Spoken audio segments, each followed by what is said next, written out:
Kaya po oras, kabaler. Kaya daming mabilog ang pwersa ng GNN TV 44, pabyela rin makapanahon at lokal istoryang dapat yung abalo, kapamilatan ng garantisado, kumpleto ang pambalansing informasyon. Oreni po rin balitang may kalat ngayon Huwebes, October 30, 2025. Yako po Benny Ginto at iti in News Force, Pampanga.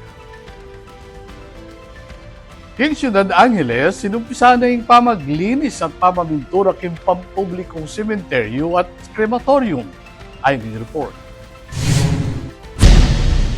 Bilang pamagsadya king daon 2025, penimuna ning City Government ning Angeles king pamanimuna ng Mayor Carmelo John Lazatin II ing malawakan na pamaglinis at pamamintura keti king Angeles City Public Cemetery at krematorium. Kapag nasana niti, inga panatiling malinis, masalese at maluwalas siyang lugar para kareng pamilyang munta at miganaka para kareng-karelang kaluguran na may yang uking biye. Dinikdik ning city government ing ulaga ning maaga papamagsadya, banga siguradong kaligtasan at kaayusan dareng Angelenyo king pamagmasusi king All Saints at All Souls Day.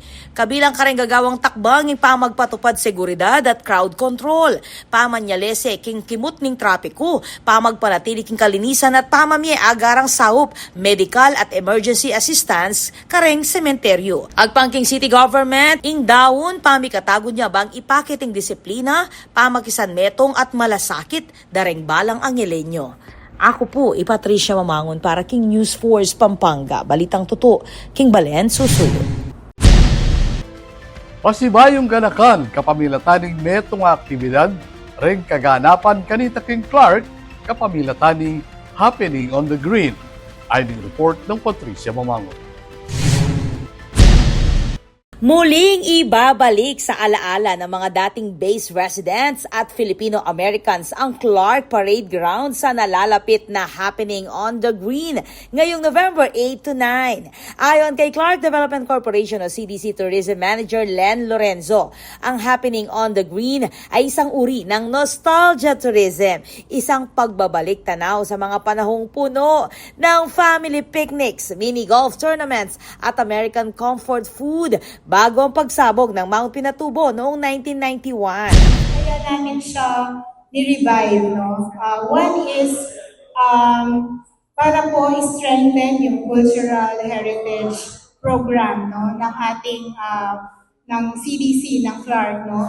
Second po, since this is one event po kasi na unique sa Clark, and this could be institutionalized and probably maging regular annual event po ng Clark para pagkaroon po tayo ng signature event. Ngayong taon, tampok sa event ang mga classic American favorites tulad na lamang ng chili con carne, caramel apple, hot dogs at barbecue kasama ng mga aktibidad na siguradong magpapabalik sa Old Clark. Kabilang sa mga dapat abangan sa Day 1 o November 8, ang Brass Band Exhibition, Family Run at Costume Parade for Babies Fashion Show, Calvary Exhibition, Barbecue Meet-Up at Chili Cook-Off. Sa November 8 to 9 naman, merong Military at Vintage Wheels Exhibit, Made in Clark Bazaar, Art Market at live painting sessions.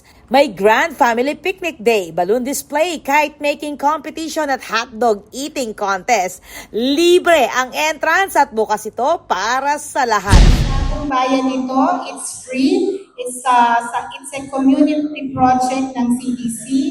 And ito po ay giving back din po ng aming mga locators sa ating mga bisita dito sa Isa itong pagkakataong muling maramdaman ng old school Clark, isang pagbabalik sa mga alaala ng tahanan kahit gaano pa kalayo.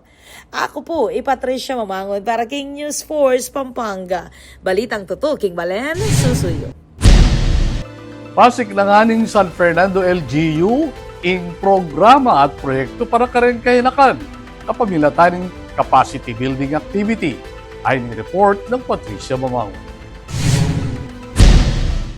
Atlong aldong capacity building activity at katlong quarterly meeting in penimunaning City of San Fernando Local Council for the Protection of Children o LCPC inyang October 21, 2025 king Subic Freeport Zone bilang pamagsadya king selebrasyon ng National Children's Month king Nobyembre. Penimunaning Konsehal Ate Kay Pineda, in chairperson ng Committee on Women, Children and Family Affairs ing mamuklat ning aktibidad. Dinikdiketing balaw sa pamanutok ng Mayor Vilma Caluwag, LCPC Chairperson, kareng programang Manyulong king kapakanan at karapatan dareng kayanakang Fernandino. Kabilang king mumunang aldo ning programa ing orientation king anti-online sexual abuse and exploitation of children o OSAIC at anti-child sexual abuse or exploitation materials apeni muna ng Cheryl Santos, iba't king Department of Social Welfare and Development o DSWD Region 3. Kapag nasana niting pasiknangan ng kakayanan dareng lokala tagapagpatupad, kareng kimot, kareng kaso king pamanabuso, kareng anak, lakwas na ngening digital a panahon. Migbalaw siya yung programa hanggang October 23 nung nukarin kabilang karengena panketi reng talakayan at workshop dikil king adoption, foster care at aliwa pang batas mikikebaluan king pamanyese kareng anak king pamanimuna naman ning Regional Alternative Child Care Office Region 3. Ako po, Patricia Mamangon para King News Force Pampanga. Balitang tutuking Balen, susunod. Atin pa mga paling balita, kimpa magbalik ning News Force Pampanga.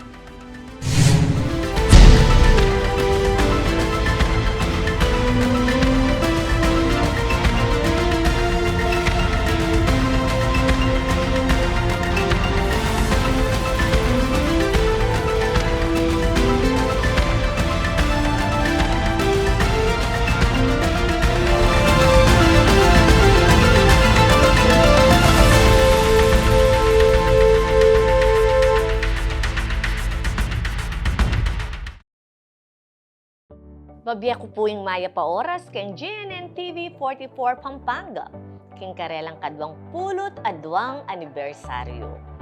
Ing GNN TV 44 o ing dating Infomax Channel 8, amibayit keti king Ciudad San Fernando inyang 2003, ing menimuna at ang gangeni, manatili king pamamaya makabaldugan at maulagang balita para karing kapampangan gamit ing amanong siswan. Magsilbiya pong tete ing istasyon ban ipayabot karing kabalen ding maulagang impormasyon at dapat tamong abalo king patas at balansing paralan. Ing GNN TV 44 Pampanga, magsilbiyang kayadwangan ng City Government of San Fernando ban ipabalo at idake la ring programa at proyektong gagawan tamo ban lakwas lang dakal ding makinabang at midinan kebaluan karing kekatamong susulong king syudad. Pasibayo, happy 22nd anniversary GNN TV 44 Pampanga. Isunduyo sa ingustong pamagbalita para karing Fernandino, para karing Kapampangan. Luwid ya ing istasyon para karing Kapampangan. Luwid ya ing GNN TV 44 Pampanga. Luwid ya in Ciudad San Fernando.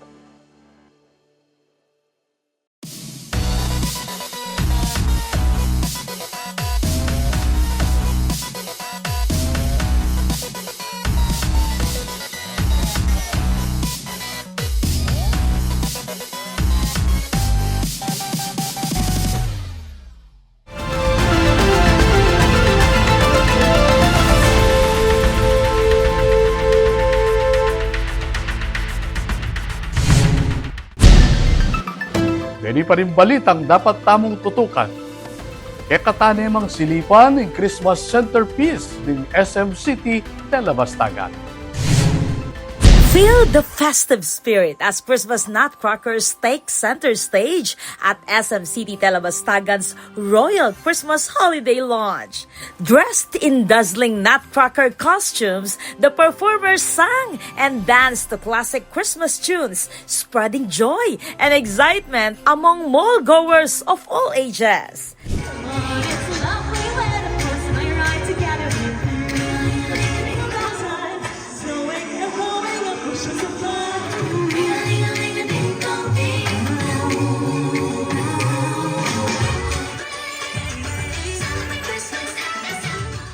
highlight of the event is the majestic 30-foot Christmas tree, beautifully adorned with ribbons, gift boxes, and shimmering ornaments. Surrounding it are grand French windows that complete the royal picture-perfect holiday setup, ideal for selfies and family photos. 5, 4, 3, 2, 1.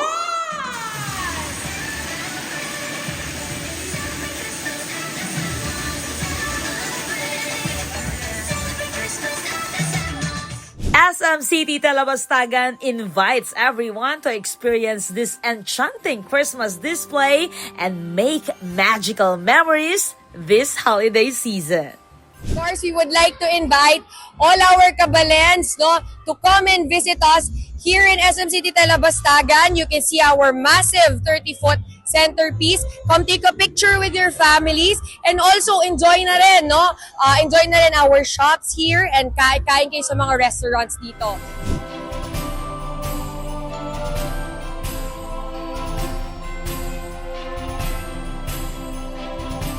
This is Patricia Mamangun on the spot.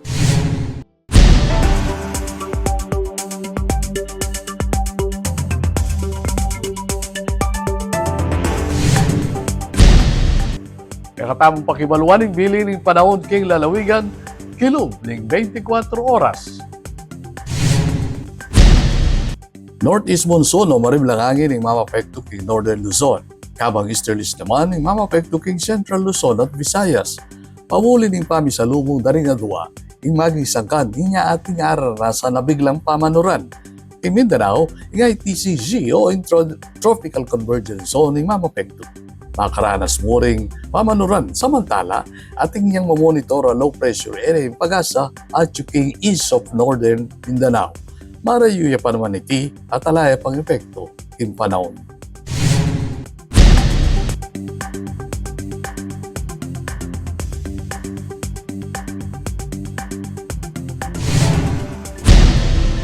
Kabalen maging partika kipa magbalita kitiking News Force Pampanga.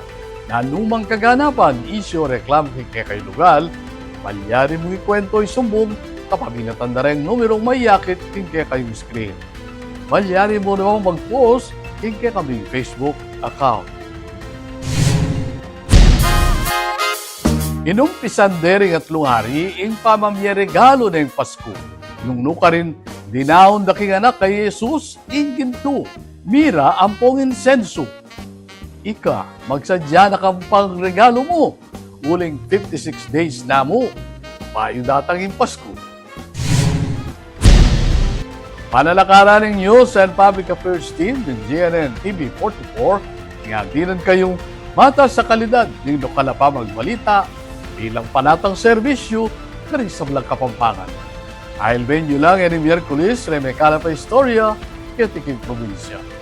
Yako po ibeniginto at ini in News Force Pampanga. Balitang tutu, Himbalen, susunod.